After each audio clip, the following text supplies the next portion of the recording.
오늘 시간 함께 보실 말씀은 요한복음 20장 19절에서 23절까지 말씀입니다.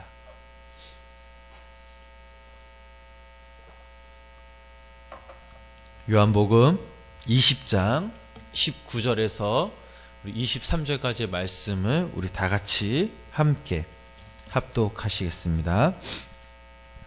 이날 곧 안식 후 첫날 저녁 때 제자들이 유대인들 두려워하여 모인 곳에 문들을 닫았더니 예수께서 오사 가운데 서서 이르시되 너희에게 평강이 있을지어다.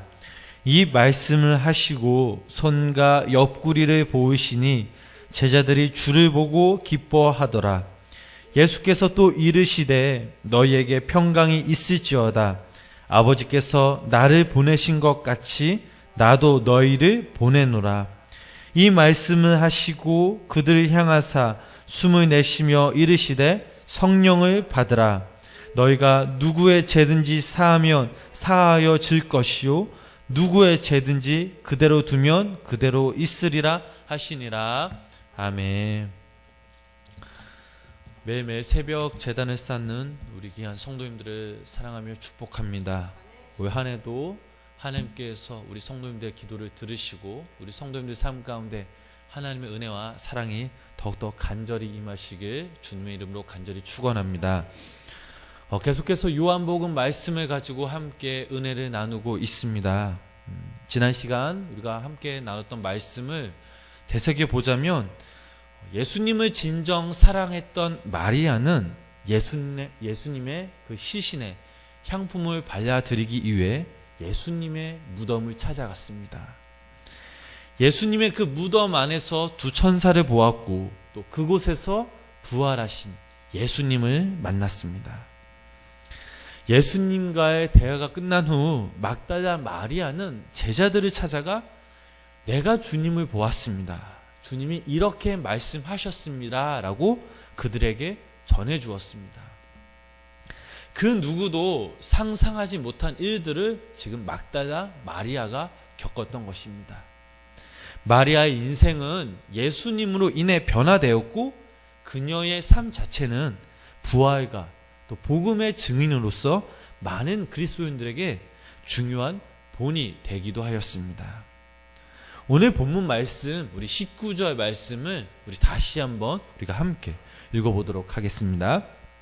이날 곧 안식 후 첫날 저녁 때에 제자들이 유대인들을 두려워하여 모인 곳에 문들을 닫았더니 예수께서 오사 가운데 서서 이르시되 너희에게 평강이 있을지어다. 아멘. 안식 후 첫날 저녁 때라는 것은 예수님께서 부활하신 그날 저녁을 말하고 있습니다. 좀 전까지만 해도 막달라 마리아는 예수님의 제자들에게 내가 주님을 보았습니다. 주님이 나에게 이렇게 말씀하셨습니다. 라고 부활의 소식을 전한 그 얼마 안 된 시간이었습니다.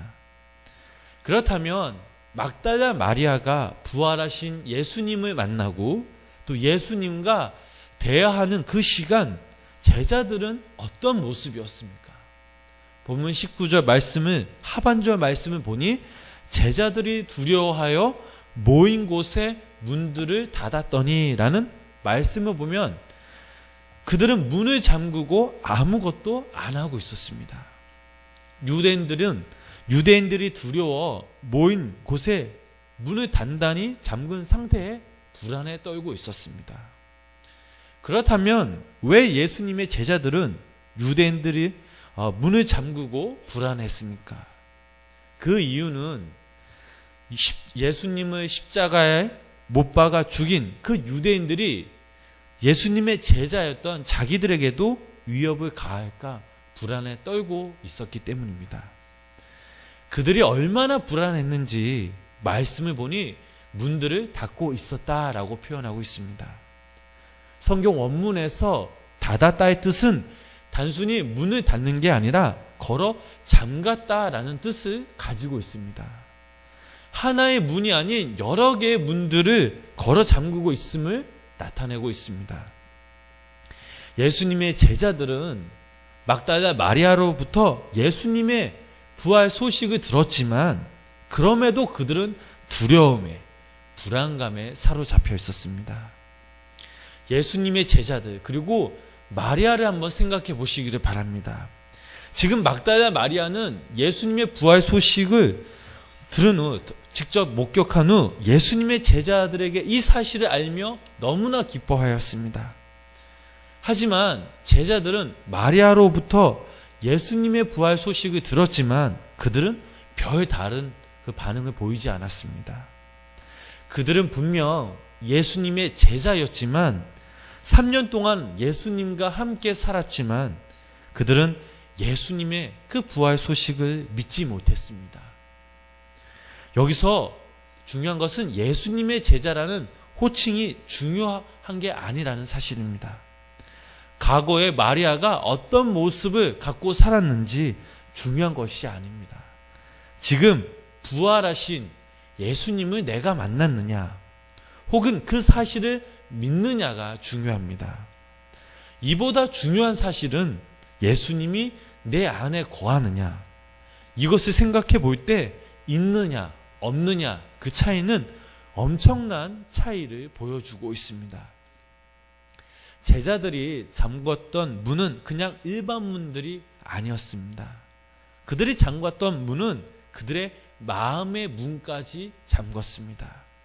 19절 마지막 말씀을 보면 예수께서 오사 가운데 서서라는 그 말씀이 나옵니다. 지금 예수님은 제자들에게 찾아오셨습니다. 찾아오신 이유는 마음 가운데 닫혀있던 그 문을 열어주시기 위함이었습니다.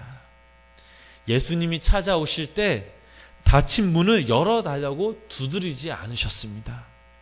문을 부수고 들어온 것이 아니었습니다. 일방적으로 제자들 한가운데 친히 찾아오셨습니다. 여기서 우리가 상상해 보면 지금 제자들이 모인 그 다락방은 여러 개의 문들로 잠겨져 있습니다. 그런데 문 두드리는 소리가 없었는 대로 그 누구도 열어주지 않았는 대로 예수님은 그 제자들 한가운데 서 계십니다. 만약 그 누군가 나타났다면 얼마나 놀랐겠습니까? 사람이 아닌 귀신이라 분명 생각할 것입니다. 제자들 역시 마찬가지였습니다. 여러 개의 문들이 닫혔음에도 예수님이 그 방에 나타나시자 제자들은 심히 놀란 그 모습을 우리는 말씀에서 찾아볼 수가 있습니다. 누가복음 24장 37절 말씀을 제가 읽어보면 그들이 놀라고 무서워하여 그 보는 것을 영으로 생각하는지라 라는 말씀이 있습니다. 여기서 영이라는 표현은 제자들이 그 예수님을 보고 귀신인 줄 알았다라는 표현입니다. 안 그래도 지금 제자들은 불안해하며 두려움에 사로잡혀 있는데 갑자기 예수님이 한가운데 서 계신다면 얼마나 그들이 놀랐겠습니까? 그들의 모습을 보시고 예수님은 이렇게 말씀하셨습니다. 누가복음 24장 38절 39절 말씀을 제가 읽어보겠습니다. 예수께서 이르시되 어찌하여 두려워하며 어찌하여 마음에 의심이 일어나느냐. 내 손과 발을 보고 나인 줄 알라. 또 나를 만져보라. 영은 살과 뼈가 없으되 너희 보는 바와 같이 나는 있느니라 라고 그 제자들에게 말씀하셨습니다. 우리가 잘 알듯이 귀신의 특징은 몸이 없습니다. 그러나 누가복음 말씀에서는 예수님의 모습은 손과 발 또 우리의 몸을 그대로 가지고 지금 제자들에게 나타나셨습니다. 불안한 제자들을 위해 친히 자신의 몸을 확인시켜 주셨습니다. 여기서 우리가 생각해 볼 것이 있습니다. 왜 예수님이 두려움에 떨고 있는 제자들을 찾아오실 때 왜 문을 두드리지 않으셨을까? 지금 생각해 보면 예수님은 부활하셨습니다. 그렇기에 부활이신 그 예수님께서 시간과 공간을 초월하신 그 분이심을 제자들에게 일깨워 주시기 위해 지금 예수님은 제자들에게 찾아오셨던 것입니다. 그리고 제자들에게 이렇게 말씀하셨습니다. 이르시되 너희에게 평강이 있을지어다. 여기서 평강이라는 단어는 에이레나라는 히브리 말로 우리가 잘 아는 그 샬롬이라는 단어를 옮긴 것으로 평안과 화평과 평강이란 그 뜻을 가지고 있습니다. 샬롬이란 말은 이스라엘의 백성들의 인사말입니다. 그러나 지금 예수님께서는 제자들에게 하신 이 말씀, 평강이 있을지어다, 이 말씀은 일반적인 인사말이 아니었습니다. 우리 본문, 우리 20절, 21절 말씀을 우리 함께 읽어보시겠습니다. 이 말씀을 하시고 손과 옆구리를 보이시니 제자들이 주를 보고 기뻐하더라.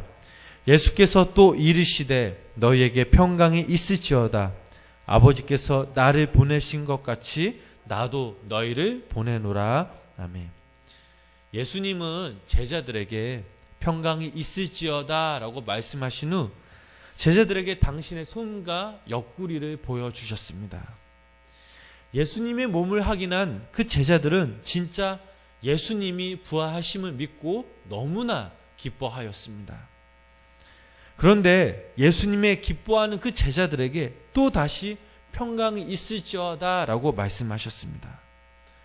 여기서 그치는 것이 아니라 본문 26절 말씀에서도 똑같이 말씀하셨습니다. 예수님께서는 왜 반복적으로 말씀하셨습니까? 여기에는 또 예수님의 깊은 뜻이 담겨져 있습니다. 예수님이 십자가에 못 박히신 후 제자들은 두려움과 불안해하고 있었습니다. 제자들의 상황을 다 알고 계신 예수님께서 그들 가운데 나타나셔서 그들의 심령 가운데 주님의 그 참 평안이 있길 원하고 계셨습니다. 예수님의 사람이란 어떤 상황 속에서 평강의 사람이어야 함을 가르쳐 주시기 위함이었습니다. 그렇다면 이 평강의 원천은 어디서 옵니까?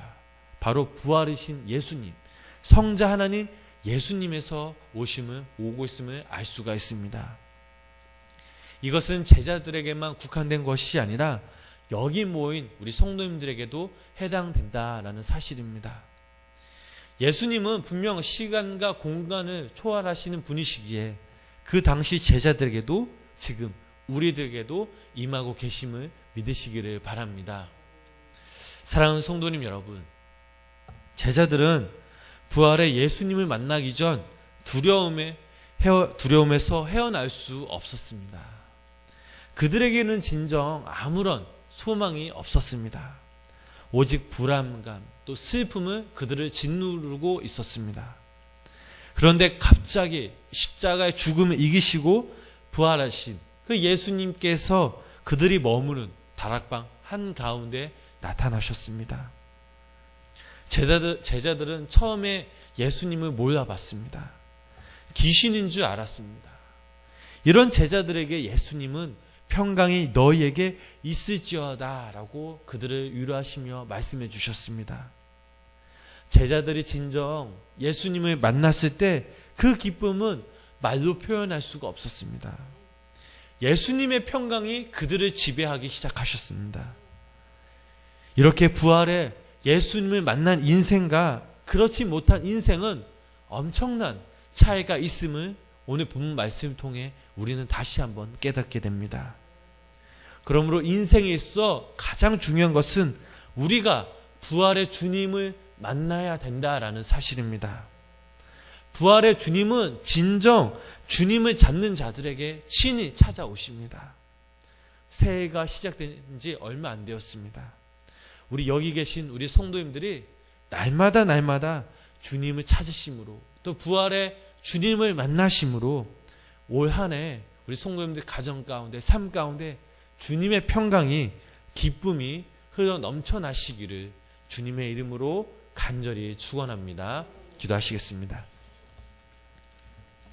우리를 친히 만나주시고 인도하신 주님, 오늘도 이 시간 우리에게 친히 찾아오셔서 우리를 품으시고 안아주심에 감사를 드립니다. 무엇보다 우리에게 평강과 기쁨을 부어주시니 감사를 드립니다. 하지만 주님, 우리는 주님을 믿는다 하지만 아직도 우리의 삶 가운데 여러 가지 불안감과 근심이 많이 있음을 고백합니다. 주님께 맡겨야 되는 걸 알면서도 우리 스스로 내려놓지 못하고 맡기지 못한 우리의 모습을 볼 때 참으로 부끄러움을 고백합니다. 하나님, 이전에는 부활의 주님을 더욱더 믿고 우리가 믿음으로 고백하게 하여 주시고, 우리의 삶 가운데 두려움과 불안감이 있다면 친히 이길 수 있는 힘을 주시고 우리에게 평강을 부어주셔서 주님 안에서 참 기쁨을 누리며 회복되게 하여 주시옵소서. 이 시간 우리가 마음과 뜻과 정성을 다해 예배합니다. 시간 우리의 예배를 받아주시고 우리의 기도를 들어주시고 또한 응답해 주시옵소서. 오늘 하루도 주님께 맡깁니다. 성령님 인도하여 주시옵소서. 예수님의 이름으로 간절히 기도드렸습니다. 아멘.